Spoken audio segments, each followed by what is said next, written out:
Injil yang asli itu dari Yesus. Kafir Kristen pemuja Yesus hanya mengenal Injil sebagai kitab yang mereka klaim sebagai tulisan murid-murid Yesus, melalui ilham Roh Kudus. Ketika Al-Quran menyebut Injil sebagai firman Allah Subhanahu wa Ta'ala yang diturunkan atau diberikan kepada Nabi Isa alaihi salam atau Yesus, maka serta-merta mereka akan menolak keterangan tersebut. Dalam hadis-hadis sahih disebutkan, bahwa permulaan wahyu yang datang kepada Nabi Muhammad Shallallahu Alaihi Wasallam adalah melalui mimpi yang benar, terang seperti cahaya subuh.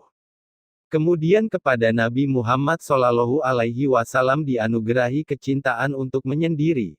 Gua Hira kemudian menjadi pilihan tempat Nabi Muhammad Shallallahu Alaihi Wasallam bertahanut, yaitu ibadah di malam hari dalam beberapa waktu lamanya. Gua Hira adalah sebuah gua yang terletak kira-kira 3,2 km dari Mekah, di atas sebuah gunung bernama Jabal Nur di wilayah Hijaz di Arab Saudi.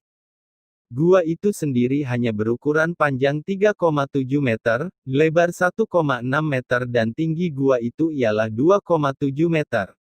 Dalam gua inilah Nabi Muhammad Shallallahu Alaihi Wasallam pada satu malam di bulan Ramadan didatangi malaikat Jibril seraya menyampaikan firman Allah Subhanahu wa Ta'ala.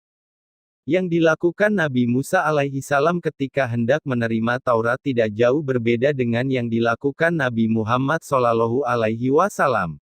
Ketika Nabi Musa alaihi salam telah berhasil membawa bangsa Israel keluar dari Mesir, Allah Subhanahu wa Ta'ala memerintahkan Nabi Musa alaihi salam untuk bermunajat di Gunung Sinai seorang diri.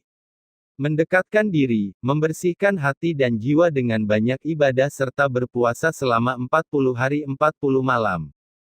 Setelah Nabi Musa alaihi salam bermunajat 40 hari 40 malam, Allah Subhanahu wa Ta'ala memberikan Loh Taurat. Loh Taurat ini terdiri dari dua batu yang di atasnya tertulis 10 hukum dan perintah yang harus diajarkan kepada bangsa Israel.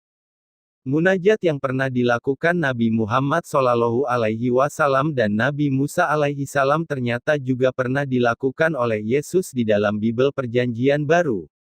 Walaupun tidak ada keterangan jelas dalam Bible Perjanjian Baru bahwa Yesus menerima kitab atau Loh seperti Nabi Musa alaihi salam.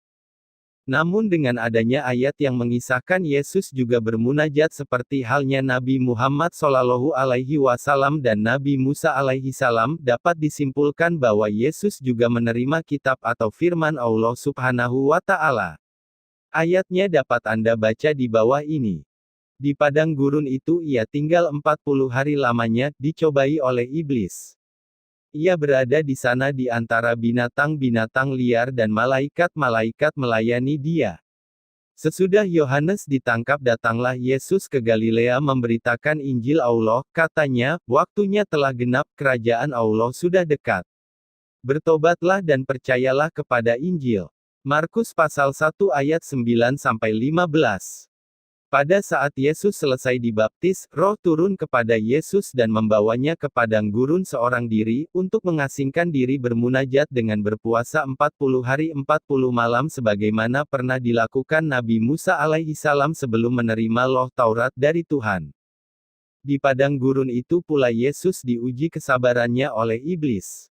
Baru setelah Yohanes Pembaptis ditangkap, Yesus memberitakan Injil Allah, mengajak bertobat dan beriman terhadap Injil yang diperolehnya setelah bermunajat di padang gurun.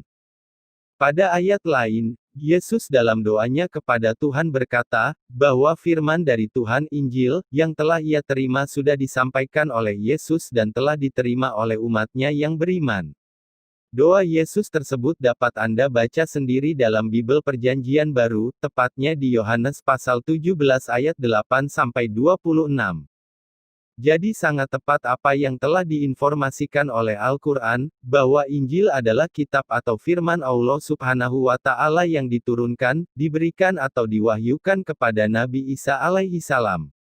Injil bukanlah kitab karangan yang ditulis setelah Yesus terangkat.